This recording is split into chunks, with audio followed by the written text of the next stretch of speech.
तो खापे अपने संघर्ष के लिए तैयार है अगर सरकार हमारी मांगे नहीं मानेगी तो। नमस्कार, हरिभूमि टीवी पर आपका स्वागत है। हम पहुंचे हैं लाड़ौत। यहाँ संदीप लाठर ने कल गोली मारकर अपने आप को आत्महत्या कर ली थी। उन्होंने उससे पहले एक वीडियो बनाया था और एक सुसाइड नोट लिखा था। परिवार उनके शव को लेकर यहाँ बैठा हुआ है और इन्होंने कहा है कि जब तक उनका एफआईआर नहीं होती तब तक वो पोस्टमार्टम नहीं करवाएंगे और उनके आरोपियों पे कार्रवाई नहीं होती तब तक वो अंतिम संस्कार नहीं करेंगे। वही एस पूर्ण कुमार का जो कई दिनों से आप देख रहे हैं कि उन्होंने भी आत्महत्या कर ली थी, उससे ये केस रिलेट करता है। और आज हालांकि उनका पोस्टमार्टम चंडीगढ़ में चला हुआ है, 4 बजे उसका अंतिम संस्कार होना है और उसी से जुड़ता ये मुद्दा गांव लाड़ौत में लगातार यहाँ आज सुबह सुबह मुख्यमंत्री भी पहुंचे थे, नायब सिंह सैनी भी। उन्होंने आश्वासन दिया है परिवार को कि वो पूरा इनको जो है न्याय दिलवाएंगे। और भी लगातार नैना चौटाला पहुंची थी और भी लगातार जो राजनीति से जुड़े लोग हैं उनका पहुंचने का लगातार क्रम जारी है। परिवार मुख्यमंत्री नायब सिंह सैनी भी आए थे, तो उनकी तरफ से कुछ परिवार मुख्यमंत्री जी की तरफ से जो पीड़ित परिवार है उससे बात हुई है और आपस में जो बात हुई है उन्हीं तक है। हमने वो जानने का प्रयास भी नहीं किया है क्योंकि पूरे हरियाणा का ये संदेश है कि ये जो लड़ाई है ये कोई राजनीतिक रूप ना ले ले। जो वहाँ एडीजी पूर्ण कुमार जी के उसके घटनाक्रम के बाद हुआ उसमें बड़े स्तर पर राजनीति मूल हुई। पंजाब की राजनीति, दिल्ली की राजनीति, तमाम देश के राजनेताओं ने उसको बहुत बड़ा अलग रंग दे दिया। तो यहाँ सभ्य समाज और तमाम जो लोग हैं हरियाणा के वो नहीं चाहते कोई राजनीतिक मामला बने, इसलिए पीड़ित परिवार ने ही फैसला करना है, पीड़ित परिवार ने ही आगे का दिशा निर्धारण करना है। और पीड़ित परिवार की तरफ से हमारे को सार्वजनिक जो कहा गया है उसमें 2-3 मांगे हैं। पहली मांग निष्पक्ष जांच की, दूसरी मांग जल्दी से जल्दी एफआईआर की, तीसरी मांग हमारे जो भाई हैं उन्होंने आत्महत्या नहीं करी है, कुर्बानी दी है सिस्टम को जगाने के लिए, तो उनकी जो ये दुखद मृत्यु है इसको सरकार शहीद का दर्जा दे। और चौथा जो सरकार की जिम्मेदारी आपके चैनलों के माध्यम से पुष्ट रूप से आई थी कि एडीजी पूर्ण कुमार जी के परिवार को डिप्टी एसपी लेवल का पद देने की बात होगी। उनके पास तो हजारों करोड़ की संपत्ति है, उनका तो वैसे ही बहुत अच्छा था। हमारा भाई कर्जे में रह के सिस्टम को जगाने के लिए जो सरकार कहती है हम करप्शन और जातिवाद के खिलाफ हैं, उसी ध्येय के लिए कुर्बानी दे के गया है। तो चौथी जो मांग है सभ्य समाज की तरफ से जो पीड़ित परिवार और सरकार से की गई है कि हमारे भाई के परिवार को एक अच्छी सरकार की तरफ से जो है नौकरी का और अलग तरह का जो एक सहयोग होता है हर एक कर्मचारी के लिए होता है वो देने का काम है। इस पूरे मामले को जातीय रंग भी दिया जा रहा है इसके बारे में? जी हाँ, बिल्कुल। हरियाणा में राजनीतिक लोग हैं, हरियाणा में देश में राजनीतिक लोग हैं, जहाँ कोई इस तरह का कुछ हो जाता है उसको बहुत बड़ा बनाने का और जाति के रूप में टकराव की ओर लेके जाने का काम करते हैं। उस तरह का प्रयास वहाँ किया गया। पंजाब का 2025 का चुनाव सबको 27 का चुनाव सामने दिखाई दे रहा है। उस चुनाव में अपनी राजनीतिक गोटियाँ सेट करने के लिए अलग पार्टियों के लोग वहाँ पहुँचे। एक आत्महत्या जो थी बड़ी दुखद वो थी और पीड़ित परिवार को एक सांत्वना देने की बजाय वहाँ अलग अलग तरह की राजनीतिक कोशिशें हुई, जिसका परिणाम ये हुआ कि एक हमारे होनहार बहादुर भाई को भी अपनी जान देके जिस और सिस्टम को लेके जाने का प्रयास था। एक आत्महत्या को जिस तरीके से उम्र कैद तक की सजा की धाराओं में दर्ज कराया गया, प्रदेश के कई ऐसे ईमानदार अधिकारियों को जिनके ऊपर कोई दाग तक नहीं है, हमारा भाई भी कह के गया है, लोग भी जानते हैं, उनको भी फंसवाने का, जेल दिखवाने का प्रयास किया गया। उसी की वजह से हमारे भाई ने इसको चुनौती के रूप में लेके अपनी जान देनी पड़ी।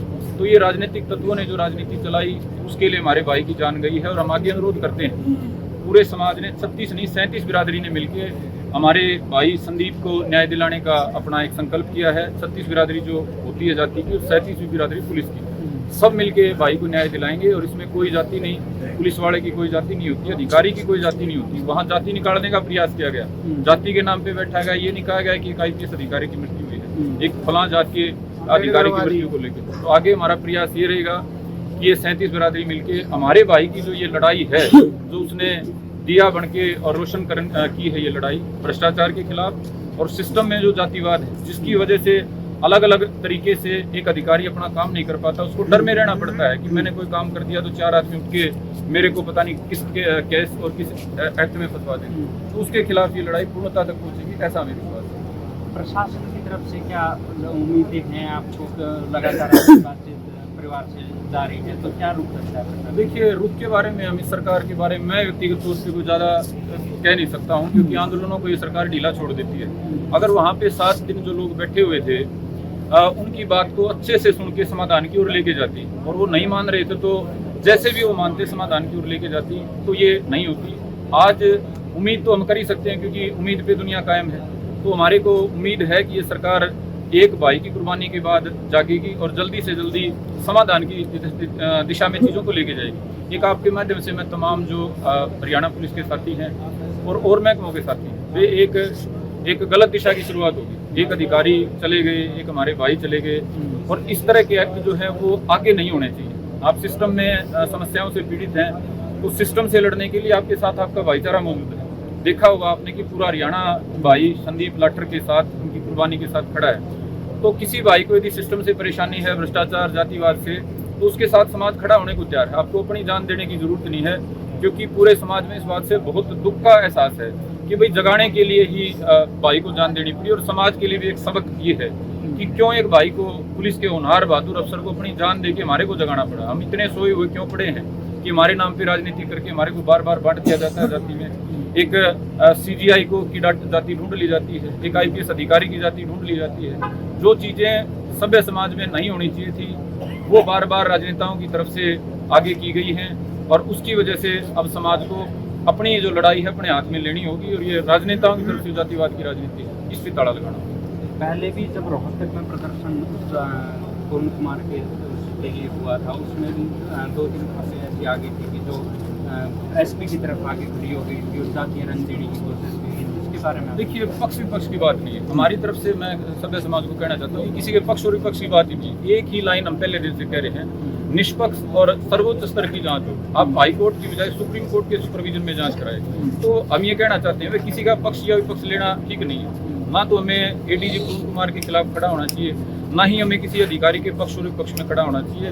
हम सभ्य समाज में एक लोकतांत्रिक व्यवस्था में रहते हैं। सिस्टम में हमारे को कमियां हो सकती हैं, लेकिन सिस्टम से ही सुधार है। सिस्टम में भरोसा रख के और निष्पक्ष न्याय की जांच मांग करनी चाहिए। हरियाणा पुलिस पे भरोसा नहीं, CBI पे नहीं तो हाईकोर्ट पे नहीं तो सुप्रीम कोर्ट पे। तो हमारे को निष्पक्ष जो न्याय है वो चाहिए, और हमारे को उम्मीद है सिस्टम से आज नहीं तो कल वो हमारे को मिलेगा। मुख्यमंत्री जी ने पीड़ित परिवार से मुलाकात करी और मुख्यमंत्री जी ने आश्वासन दिया है कि जो ASI संदीप लाठर ने अपनी शहादत दी है, वो हमारे शहीद का दर्जा मांगा हमने तो सरकार से भी।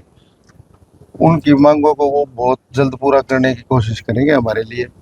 और फिर भी अदरवाइज मान लो सरकार इस बात से मुकरती है, तो जितनी भी खाप पंचायतें यहाँ हैं, जैसे मैं देशवाल खाप से संजय देशवाल हूँ, बसाऊ लाठर जी है जुलाना 12 से, वो जुलाना के ही रहने वाले थे, हमारे गांव के, तो वो भाणजे हैं और बचपन में लालन पालन यही हुआ है।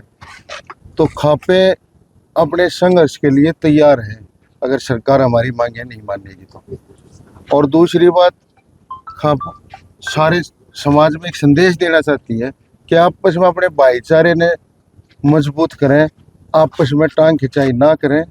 एक भाई ने कौम के ने शहादत दी है, तो इसलिए परिवार की भी और सभी खापों की ये मांग है कि जो भी भाई के साथ होया उसकी उच्च स्तरीय जांच करी जाए और दूध का दूध पानी का पानी किया जाए। यही हमारी मांग है। पोस्टमार्टम को लेके क्या परिवार ने तय किया है सर? जब तक FIR लॉन्च नहीं हो जाएगी उस तक अभी कोई फैसला नहीं। परिवार की बात चल रही है, FIR लॉन्च होने के बाद परिवार शिकायत दे दी आपने सर रोहतक हाँ, पुलिस दे दी। सर जितने भी पुलिस वालों से बात की उन्होंने कहा था कि बहुत बहादुर थे संदीप, 24 घंटे उपलब्ध रहते थे। STF में भी उन्होंने कई बदमाशों को पकड़ा है, STF के साथ कई गैंगस्टरों पे काम किया है। ऐसे में लगता है सर कि कहीं ना कहीं जो उनका सुसाइड नोट है वो दिखाता है कि कहीं ना कहीं करप्शन था डिपार्टमेंट में, या कहीं ना कहीं जो सीनियर अधिकारी थे वो नीचे रैंक के अफसरों को दबा रहे थे। बहादुर नहीं था, ईमानदार भी था। बहादुर तो था ही था, ईमानदार भी। उसने गाँव के उस सिरे से चलता था यहाँ तक, कोई ऐसा घर नहीं था कि जहाँ संदीप का मान सम्मान ना हो। बचपन उसका यहाँ बीता है, तो इसलिए ईमानदारी भी है उसके साथ। सरकार से यही तो मांग है कि उसने इतनी बड़ी शहादत दी है, तो सरकार इस चीज़ का जरूर देखे कि जो ऊपर जितना करप्शन है उसको जड़ से खत्म किया जाए। जो अधिकारी इसमें शामिल हैं उन सबको इसके अंदर लिया जाए। और अभी परिवार से बात हुई है, उन्होंने कहा है कि जब तक FIR नहीं होती तब तक पोस्टमार्टम नहीं और अंतिम संस्कार तब तक नहीं होगा जब तक गिरफ्तारी नहीं होती। धन्यवाद।